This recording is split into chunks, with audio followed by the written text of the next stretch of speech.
Itulah yang saya kaji di setiap saatnya, Bu Erna. Itulah yang saya lakukan di setiap saatnya. Andai kata apa yang sudah saya informasikan di ratusan video saya tidak sesuai dengan apa yang saya lakukan, tidak sama dengan kelakuan saya, tidak usah risau, Bu Erna. Tidak usah risau, tidak usah galau. Diam dan perhatikan saja. Tidak perlu mengotori otak atau pikiran panjenengan, tidak perlu mengotori hati atau batin panjenengan, tidak perlu mengotori kelamin atau syahwat panjenengan. Cukup diam, perhatikan. Karena karma akan menghukum saya, karma akan mengadili saya, karma akan menghakimi saya. Kalau apa yang saya sampaikan di ratusan video saya tidak sama seperti kelakuan saya, tidak sama seperti yang apa yang saya jalani. Dalam bahasa sederhananya, lain di mulut, lain di hati, lain pula kelakuannya. Jika itu terjadi pada diri saya, tidak usah risau, jangan risau. Cukup diam saja sambil memperhatikan. Tidak perlu mengotori spiritualnya sendiri. Sebab karma yang akan menghakimi saya, karma yang akan mengadili saya, karma yang akan menghukum saya. Dan yang namanya karma itu kejam, Bu Erna, kejam dan nyata.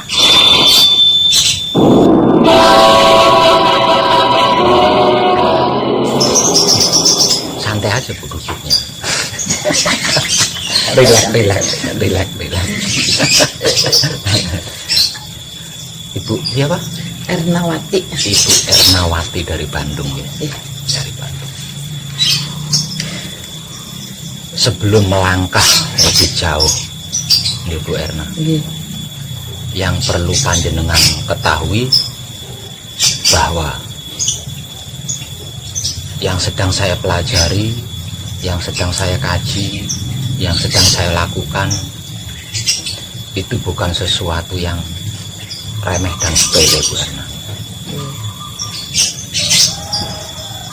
Sangat sedikit yang bisa melakukan, Bu Erna. Kenapa saya katakan bukan hal yang sepele dan remeh? Sungguh 45 tahun usia saya itu saya habiskan hanya untuk mempelajari, hanya untuk mengkaji ini, hanya untuk mempraktekkan. Bahkan tidak berhenti di situ, Bu Erna. Untuk ini saya meninggalkan semuanya. Nah, dengan itu artinya bahwa apa yang sedang saya kaji dan sedang saya praktekkan ini bukan sesuatu hal yang remeh dan sepele. Namun orang lain tidak harus melakukan hal yang sama seperti saya. Saya melakukan itu karena saya ingin hal tersebut bisa dipelajari oleh semua orang tanpa mengalami rintangan-rintangan yang melampaui beratnya.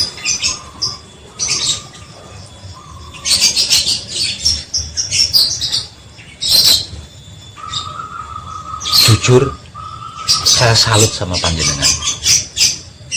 Dengan sepintas ungkapan panjenengan tadi malam, itu saya salut. Panjenengan seorang ibu rumah tangga, sudah mempunyai suami, sudah mempunyai anak,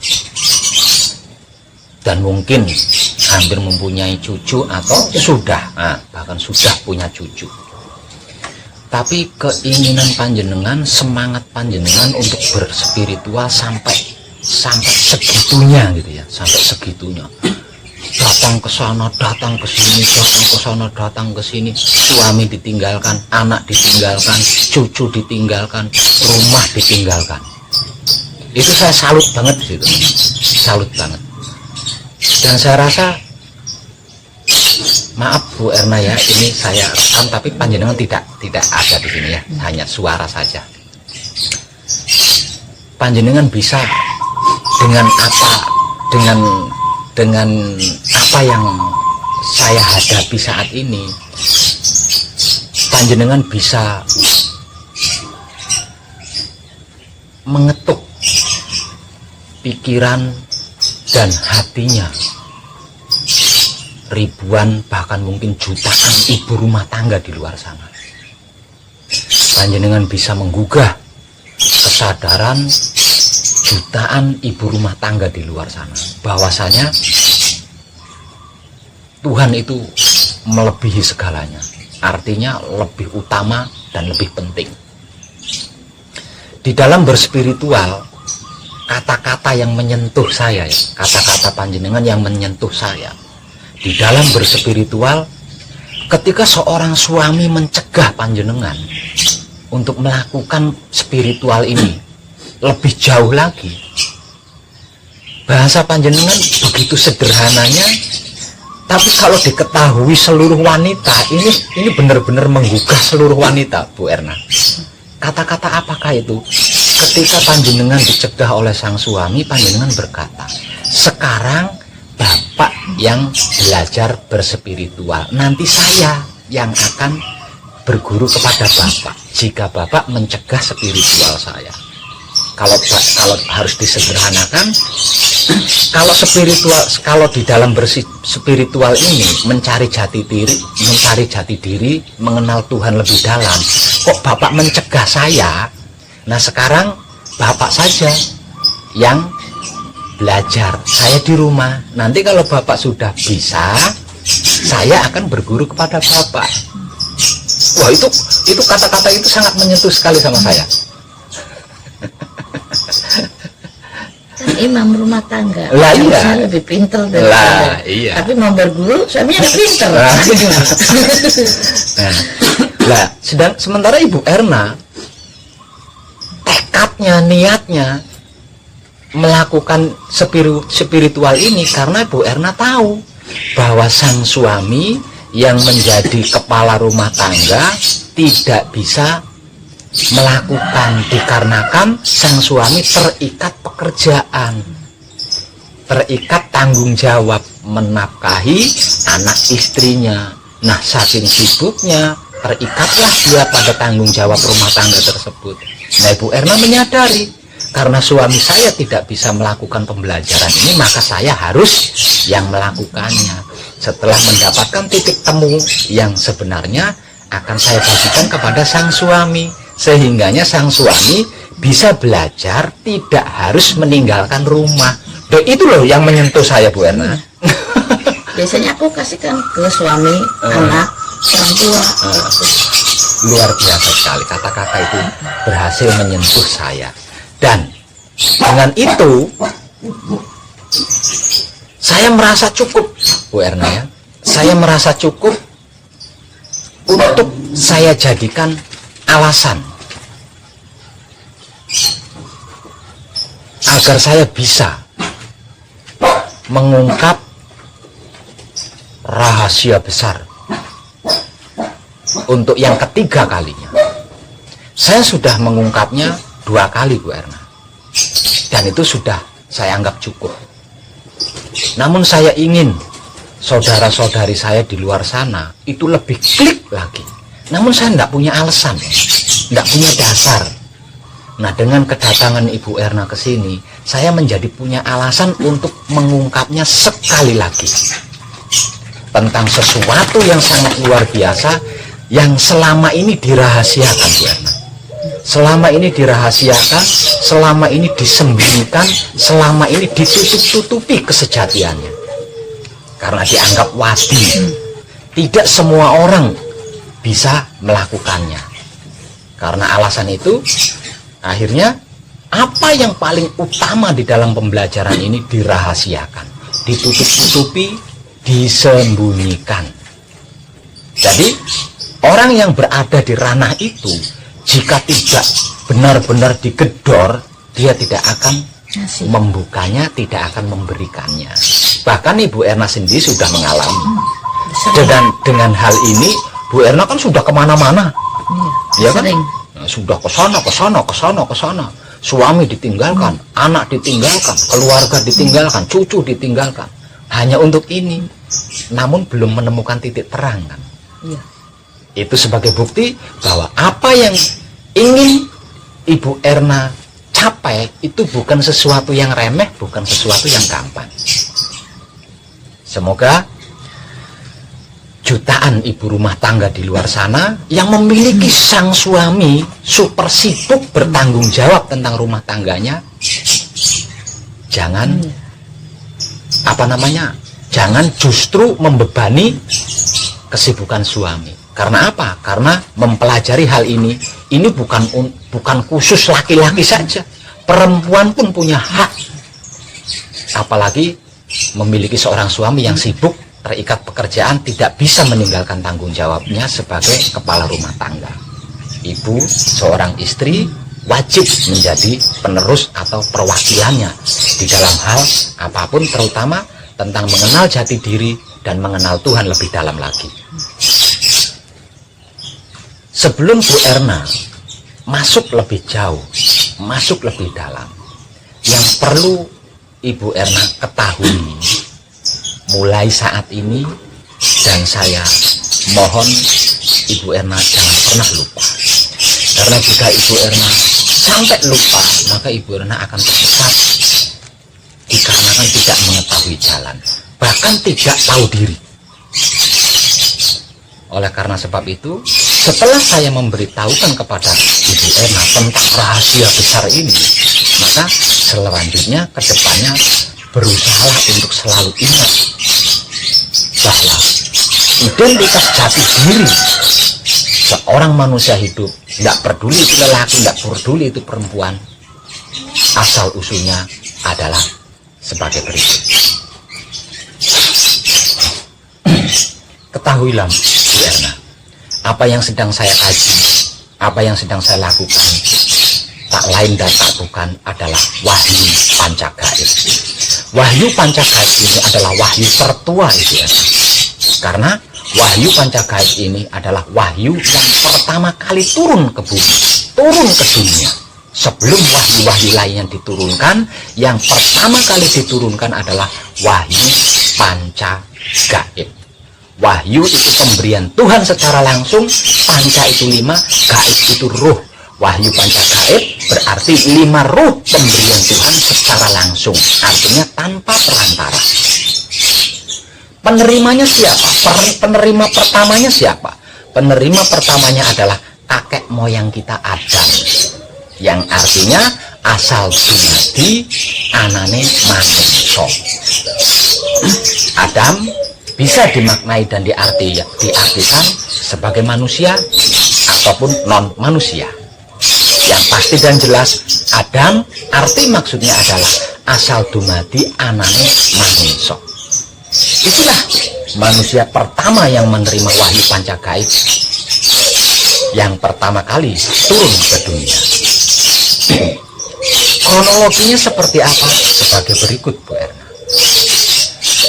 Setelah Tuhan selesai menciptakan alam semesta seisinya, kemudian Tuhan berkehendak untuk dikenali. Nah, karena Tuhan ingin dikenal, maka Tuhan menciptakan makhluk setelah alam semesta seisinya, tersebut manusia. Manusia ini bahan dasar wujudnya dibuat dari tanah pilihan. Setelah Tuhan mengambil tanah pilihan, singkat punya penjelasan, setelah Tuhan mengambil tanah pilihan, lalu tanah pilihan tersebut diciptanya menjadi wujud manusia. Kemudian Tuhan mengabarkan kabar gembira ini kepada seluruh ruh. Ruh itu adalah para malaikat. Seluruh ruh berarti seluruh malaikat. Setelah hal ini dikabarkan kepada seluruh malaikat atau seluruh ruh, kemudian seluruh ruh itu diperintahkan untuk bersujud kepada yang namanya manusia ini, yang baru jadi ini. Seluruh ruh bahkan berseru, Ya Tuhanku, kenapa Engkau menciptakan yang namanya manusia? Padahal Engkau tahu manusia ini nantinya akan menjadi perusak di bumi. Sedangkan aku, tidakkah Engkau merasa cukup dengan adanya kami yang senantiasa memuja dan memujimu? Tuhan menjawab, aku lebih tahu daripada kamu. Karena tidak ada sesuatu yang itu bukan kehendakku, yang itu bukan kekuasaan. Setelah memahami apa maksud daripada Tuhan, lalu seluruh ruh itu bersujud kepada makhluk yang disebut manusia.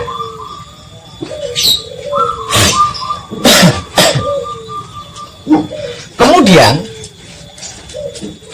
Tuhan membekali manusia dengan 4 anasir atau 4 elemen yang merupakan ilmu kesaktian Tuhan.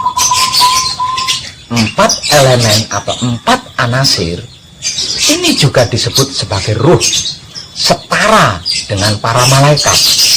Hanya saja malaikat itu tidak dicipta dari ilmu kesaktian Tuhan.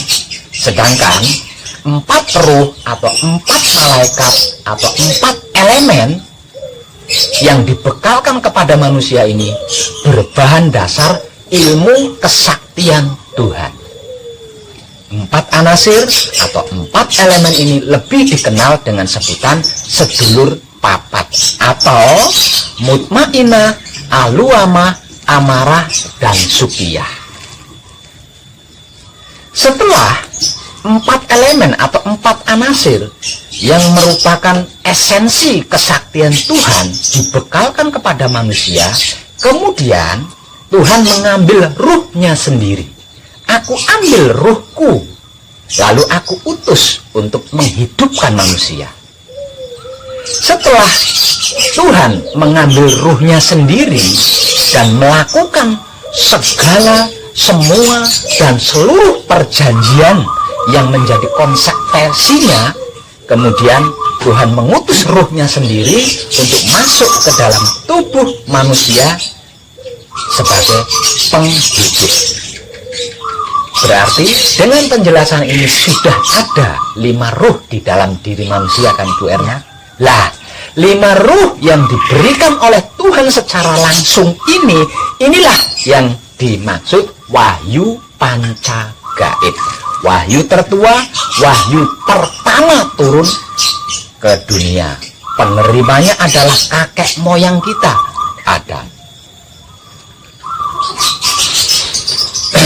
Seiring berjalannya waktu, menyaksikan makhluk-makhluk lainnya, Adam merasa kesepian. Karena makhluk lainnya mempunyai teman, sedangkan dirinya hanya seorang diri.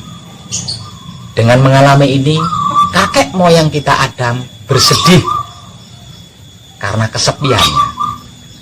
Disebabkan bahwa kalau manusia itu adalah gambaran nyata wujudnya Tuhan, Tuhan pun dapat merasakan kesepian Adam, kesedihan Adam.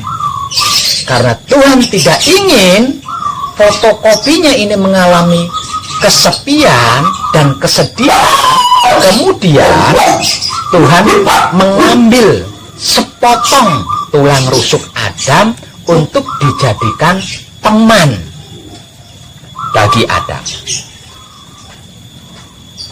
Di sini para ruh juga protes kepada Tuhan. Ya Tuhanku, kenapa Engkau menciptakan manusia lagi? Padahal manusia kedua atau generasi kedua manusia ini nantinya akan memperdaya manusia generasi pertama atau manusia pertama yang sudah Engkau ciptakan, yang nantinya akan membuat kerusakan di muka bumi. Sungguh aku lebih mengetahui dari apa yang Engkau ketahui. Disuruhnya seluruh ruh ini pun bersujud kepada kedua manusia baru ini. Setelah Tuhan mengambil sepotong tulang rusuk Adam, kemudian tulang rusuk ini dicipta menjadi wujud temannya Adam, disebut Siti Hawa atau nenek moyang kita, yang lebih dikenal dengan sebutan Siti Hawa. Siti berarti maksud bumi, Hawa berarti masuk keinginan atau kehendak. Siti Hawa berarti keinginan dunia atau kehendak dunia, maksudnya seperti itu. Setelah sepotong tulang rusuk Adam dicipta menjadi tubuh seorang wanita, maka seorang wanita ini kemudian dibekali sama seperti Adam, yaitu 4 anasir atau 4 elemen dan ruh Tuhan itu sendiri. Dan 5 ruh ini tadi yang disebut sebagai Wahyu Pancagaib atau sedulur papat kalimo pancer.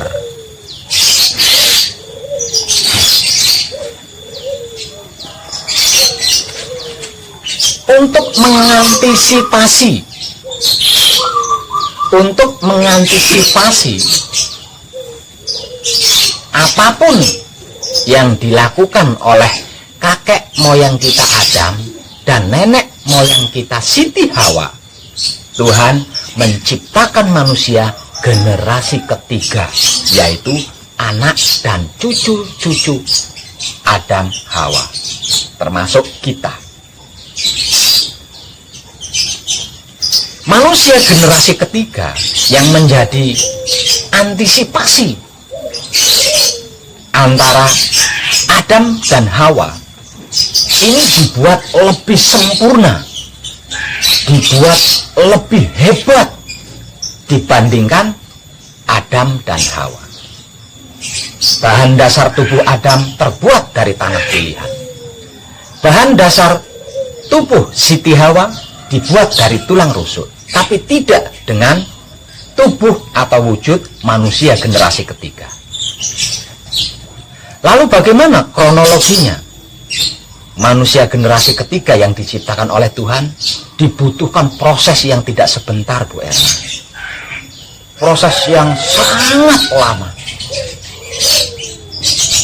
Di antaranya, Tuhan menitipkan kesadaran rasa cinta kasih sayangnya kepada Adam. Dalam jangka waktu yang tidak sebentar, kemudian Tuhan menitipkan kesadaran rasa cinta kasih sayangnya kepada Siti Hawa. Dalam jangka waktu yang tidak sebentar lagi, kemudian Tuhan menggerakkan kesadaran rasa cinta kasih sayangnya yang dititipkan kepada Adam dan dititipkan kepada Siti Hawa, yang kemudian dimenunggalkan atau disatukan kedua kesadaran rasa cinta kasih sayang itu, dan terwujudlah manusia generasi ketiga, yaitu anak cucu Adam Hawa sampai kepada kita. Setelah terbentuk wujud manusia generasi ketiga, kemudian Tuhan membekali sama seperti yang dibekalkan kepada Adam dan Hawa, yaitu Wahyu Pancagaib atau 5 ruh yang diberikan secara langsung oleh Tuhan tanpa perantara. Dengan apa yang sudah saya sampaikan, berarti dimulai dari manusia generasi pertama, yaitu kakek moyang kita Adam, manusia generasi kedua, yaitu nenek moyang kita Hawa, hingga ke manusia generasi ketiga, yaitu anak cucu Adam dan Hawa, semuanya tanpa terkecuali berasal dari suci, berbahan suci, dicipta dengan suci, didesain atau dirancang untuk suci, dan diharuskan kembali kepada suci. Itulah asal-usul sangkan paraning dumadine manusia hidup. Karena kita adalah manusia generasi ketiga, maka saya akan menyampaikan lebih dalam tentang manusia generasi ketiga, yaitu kita. Bahan dasar tubuh kita adalah kesadaran rasa cinta kasih sayang Tuhan.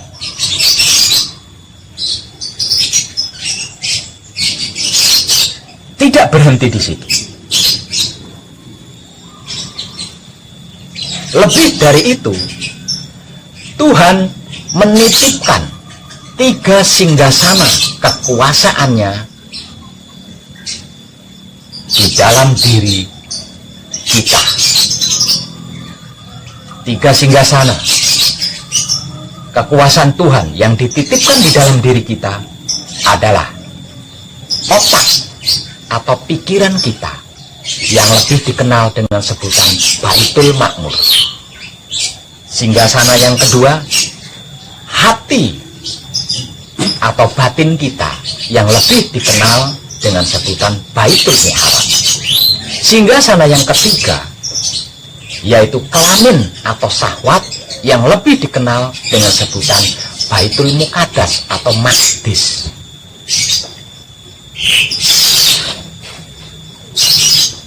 Dengan 2 hal ini,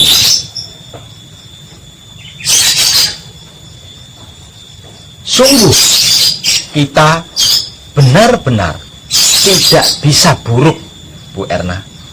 Tidak bisa tidak baik.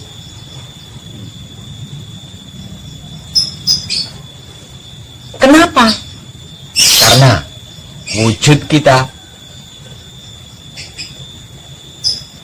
berasal dari kesadaran rasa cinta kasih sayang Tuhan.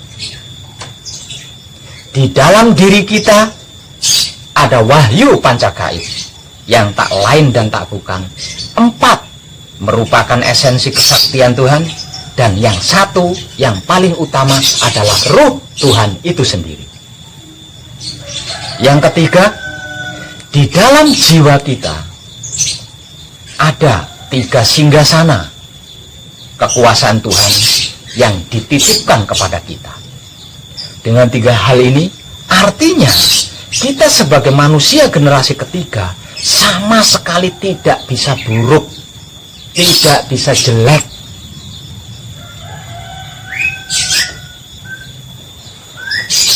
Terlebih lagi, wahyu pancagaib yang tak lain dan tak bukan adalah sedulur papat kalimo pancernya kita sendiri, penggerak tubuh kita. Masing-masing ini memiliki sifat asli bawaan dari sananya, Bu Erna, yang tidak bisa dikurangi, tidak bisa ditambahi, dan tidak bisa dirubah. Menambahi, mengurangi, merubahnya berarti menambahi, mengurangi, merubah hukum alam, bahkan hukum Tuhan. Apa saja masing-masing sifat daripada wahyu pancagaib yang tak lain dan tak bukan adalah sedulur papat kalimo pancernya kita sendiri, sang penggerak tubuh kita. Coba perhatikan tangan saya, Bu Erna. Maaf. Wahyu pancagaib tersebut sebagai kunci, paweling, asmo, mijil, dan singkir. Hakikat daripada wahyu pancagaib adalah mutmainah, aluamah, hidup, amarah, dan sudiyah. Mereka berlima ini memiliki sifat asli bawaan dari sananya, dari asal usulnya. Apa sifat mereka berlima? Mutmainah atau kunci, sifatnya adalah pasrah kepada Tuhan. Sedangkan sifatnya aluama atau paweling adalah menerima keputusan Tuhan. Sifatnya hidup atau asmo sejati adalah mempersilahkan kuasa Tuhan. Sedangkan sifatnya amarah atau mijil adalah merasakan kenyataan Tuhan.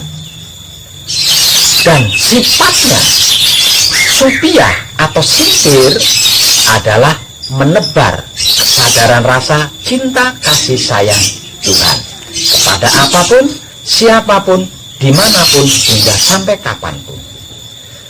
Dengan uraian sifat daripada 5 ruh pemberian Tuhan secara langsung atau wahyu panca gaib ini, apakah manusia itu berasal dari keburukan, Bu Ena? Apakah manusia itu didesain untuk keburukan? Sama sekali tidak, bukan? Artinya, dari uraian sifatnya mereka berlima yang menjadi penggerak tubuh kita saja, ini sudah diketahui, sudah bisa kita ketahui, sudah bisa kita simpulkan bahwa keberadaan kita di dunia ini bukan untuk keburukan, bukan untuk penderitaan, bukan untuk kesedihan. Ya. Namun kenapa dalam kenyataannya mayoritas yang terjadi tidak seperti itu? Dikarenakan 5 ruh ini dipraktekkan tidak menggunakan sifatnya. Yang kedua, 5 ruh ini direcoki gerak-geriknya. Lah, ini yang disebut masalah, Bu Erna. Terlebih lagi, di dalam diri kita ada 3 singgasana kekuasaan Tuhan. Mengambil dari sifatnya sang penggerak tubuh kita saja, kita sama sekali tidak bisa buruk. Apalagi ditambah dengan 3 singgasana kekuasaan Tuhan yang ada di dalam diri kita. Babar blas, tidak bisa sama sekali buruk, Bu Erna. Lah, ini yang menjadikan hampir seluruh pelaku spiritual mengalami kesulitan menemui jalan buntu, Bu Erna. 1, dikarenakan belum mengetahui asal-usul sangkan parane dumadinya. Yang kedua, belum mengetahui identitas jati diri pribadinya.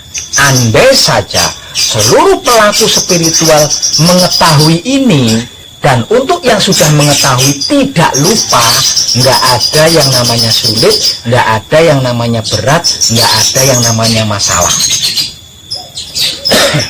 Apapun bentuknya itu, Bu.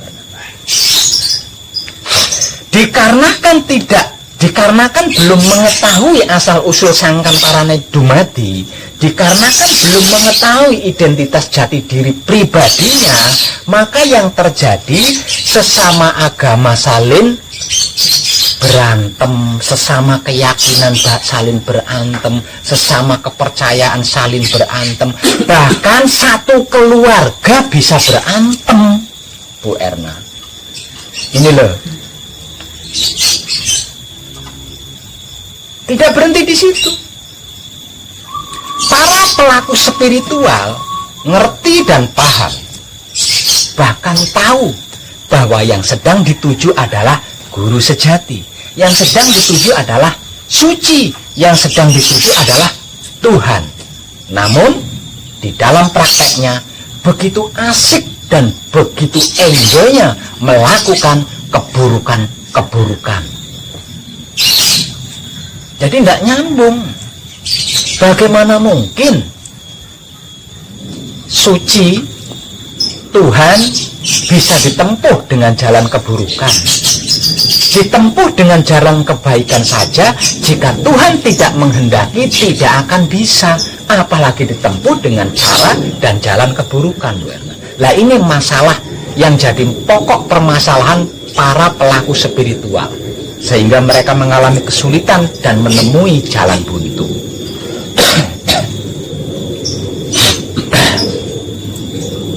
Jadi Tuhan hanya dapat ditempuh dengan cara menggunakan sifatnya mereka berlima, sifatnya wahyu panca gaib, sifatnya sedulur papat kalimo pancet, tanpa menggunakan sifatnya sedulur papat kalimo pancer atau wahyu panca gaib nihil, Bu Erna. Nihil. Karena apa? Karena siapapun dia, jika tidak menggunakan sifatnya wahyu panca gaib atau sifatnya sedulur papat kalimo pancer, yang ada adalah berbuat kerusakan, Bu Erna. Berbuat kesombongan, berbuat jumawa, lalu nggak mau pasrah sama Tuhan, nggak mau menerima keputusan Tuhan, tidak mau mempersilahkan kuasa Tuhan. Bagaimana bisa? Nah, inilah yang sedang saya kaji dan sedang saya praktekkan di setiap saatnya, Bu Erna.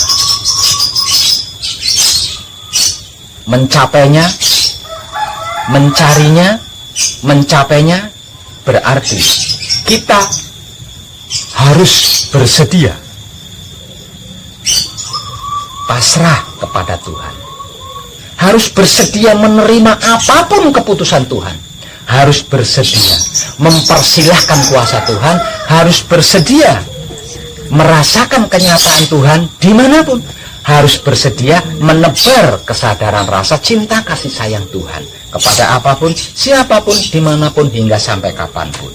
Dan yang paling utama, harus bersedia menjaga kebersihan otak atau pikiran yang tak lain dan tak bukan adalah Baitul Makmur. Harus bersedia menjaga kebersihan hati atau batin yang tak lain dan tak bukan adalah Baitul Muharram. Harus bersedia menjaga kelamin atau syahwat yang tak lain dan tak bukan adalah Baitul Maqdis atau Baitul Muqaddas. Jika tidak, sampai kapanpun tidak akan pernah bisa. Apapun yang kita lakukan selalu terbungkus karma, dan karma-karma yang setiap saat kita lakukan akan menjadi bahan terjadinya reinkarnasi setelah kita meninggalkan dunia ini.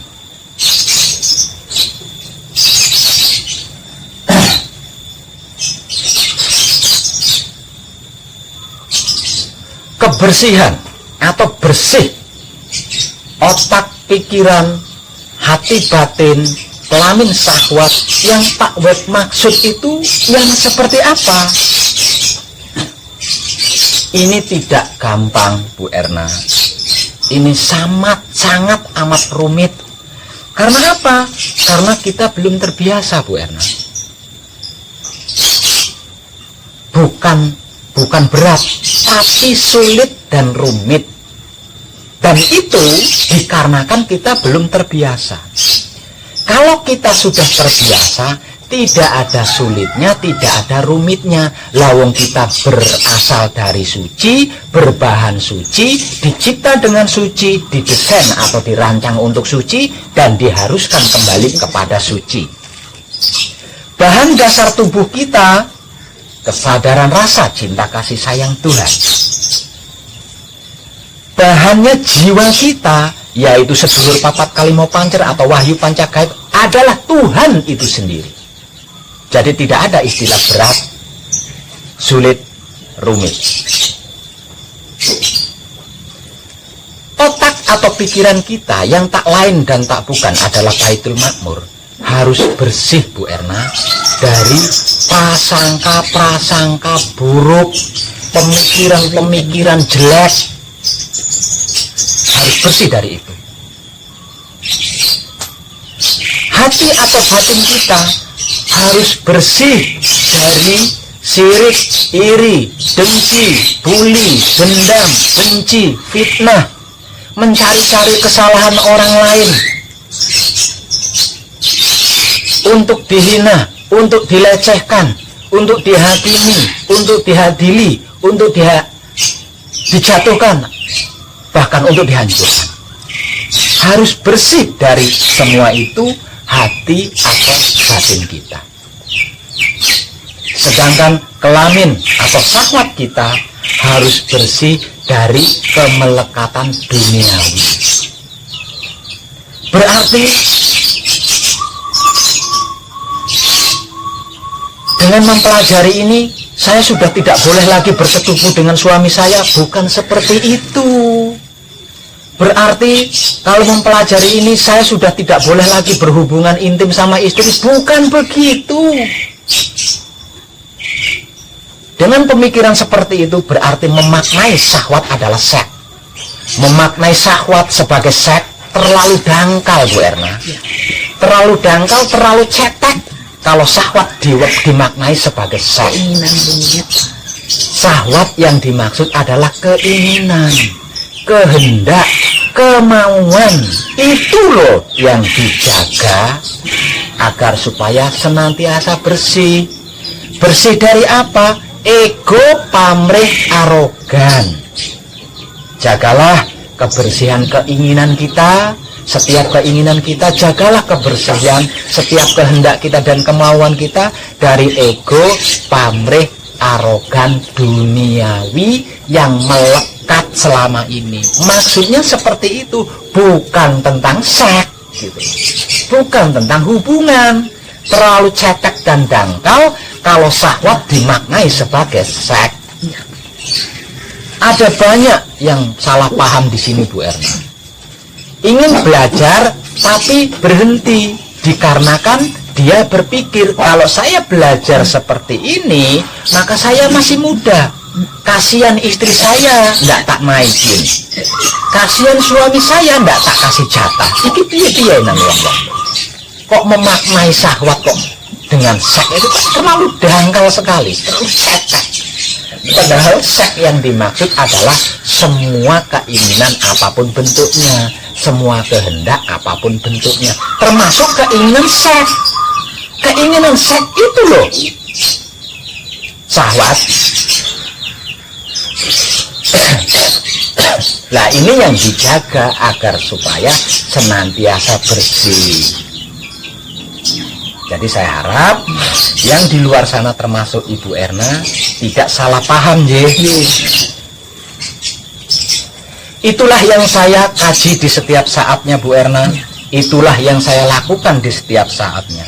Andai kata apa yang sudah saya informasikan di ratusan video saya tidak sesuai dengan apa yang saya lakukan, tidak sama dengan kelakuan saya, tidak usah risau, Bu Erna. Tidak usah risau, tidak usah galau. Diam dan perhatikan saja. Tidak perlu mengotori otak atau pikiran panjenengan, tidak perlu mengotori hati atau batin panjenengan, tidak perlu mengotori kelamin atau syahwat panjenengan. Cukup diam, perhatikan. Karena karma akan menghukum saya. Karma akan mengadili saya. Karma akan menghakimi saya. Kalau apa yang saya sampaikan di ratusan video saya tidak sama seperti kelakuan saya, tidak sama seperti yang apa yang saya jalani. Dalam bahasa sederhananya, lain di mulut, lain di hati, lain pula kelakuannya. Jika itu terjadi pada diri saya, ndak usah risau, jangan risau.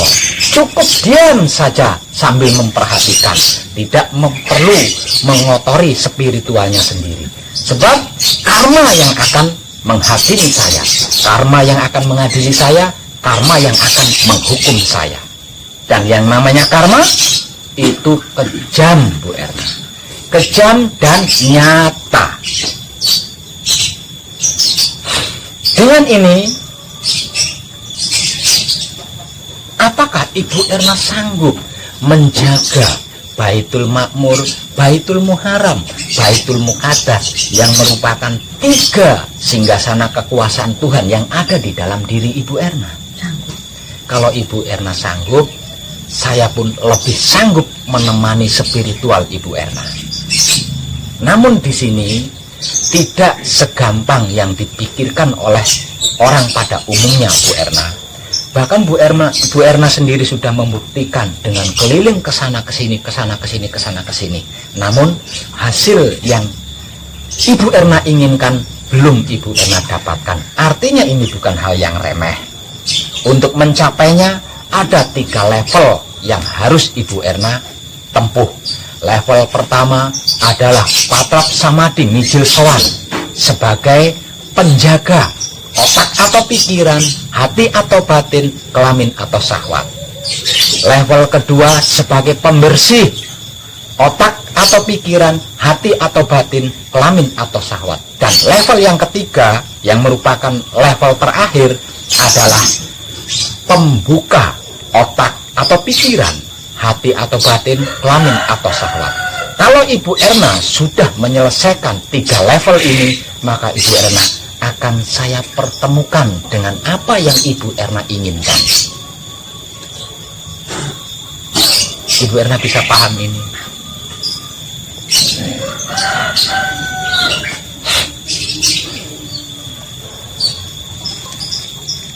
Kesimpulannya, pada pertemuan kita kali ini, pertemuan kita pertama kali ini Ibu Erna belum bisa di sini.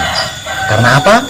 Karena Ibu Erna punya suami, punya anak, punya keluarga, dan punya tanggung jawab di rumah.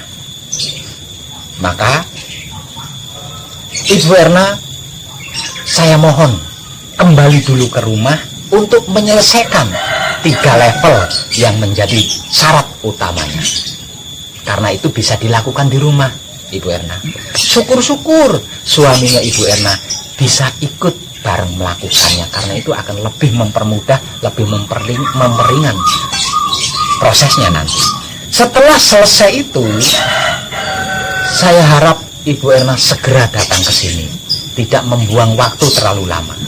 Karena jika 3 level itu sudah selesai, Ibu Erna sudah layak untuk bertemu dengan sang guru sejati. Ibu Erna sudah pantas untuk mengenal Tuhan lebih detail, lebih dalam lagi. Untuk itu saya siap membantu. Ibu Erna, setiap levelnya dilakukan atau dipraktekkan 7 kali berturut-turut. Nah, 7 kali berturut-turut yang di setiap levelnya ini terserah Bu Erna mau diselesaikan berapa hari. Kalau di dalam sehari semalamnya Ibu Erna mampu melakukan 1 kali, berarti dibutuhkan 7 hari untuk 1 level. Tapi kalau Ibu Erna bisa melakukan 2-3 kali di dalam sehari semalamnya, berarti kurang dari 7 hari kan. Nah, masing-masing levelnya ini dipraktekkan atau dilakukan 7 kali berturut-turut. Kalau sudah dilakukan 7 kali berturut-turut, nanti naik lagi ke level 2. Level 2 juga sama, 7 kali berturut-turut. Kalau sudah 7 kali berturut-turut, naik lagi ke level 3. Setelah selesai di level 3, jangan buang waktu terlalu lama, karena keadaannya kurang mendukung. Keadaan alam semesta yang sedang kita huni ini tidak mendukung kalau terlalu lama membuang waktu. Segera Bu Erna datang lagi ke sini. Saya akan membantu tentang Asmo Sejati Bu Erna, dan saya akan menemani Bu Erna untuk lebih mudah, lebih singkat bertemu dengan guru sejatinya Bu Erna dan mengenal Tuhan lebih dalam lagi. Dan yang lebih perlu lagi Bu Erna lakukan, ini gratis Bu Erna ya. Ini gratis, tidak dipungut biaya dalam bentuk apapun.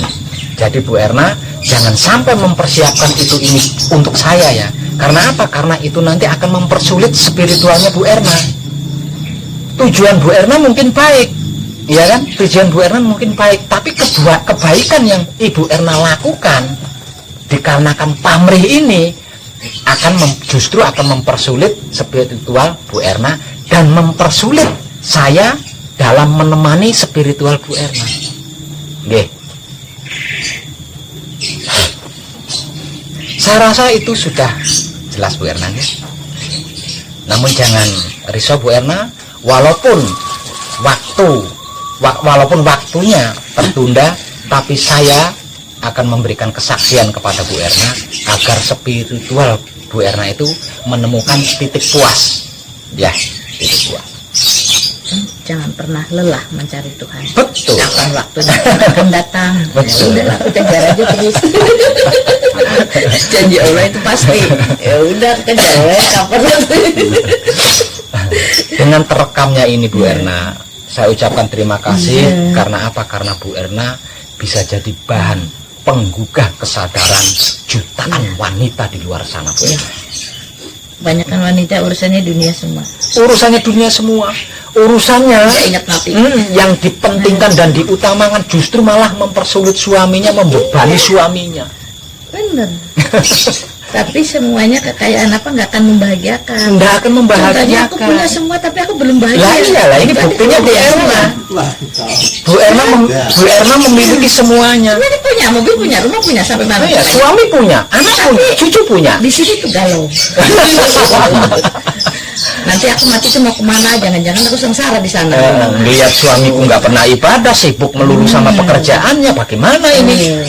Sampai Bu Erna bersedia mewakili sang suami untuk berspiritual karena mengetahui suaminya teramat sangat sibuk dan tidak bisa meninggalkan tanggung jawabnya sebagai kepala keluarga. Itu cukup menggugah saya, luar biasa. Terima kasih kehadiran Bu Erna, dan selanjutnya mari kita belajar bersama-sama.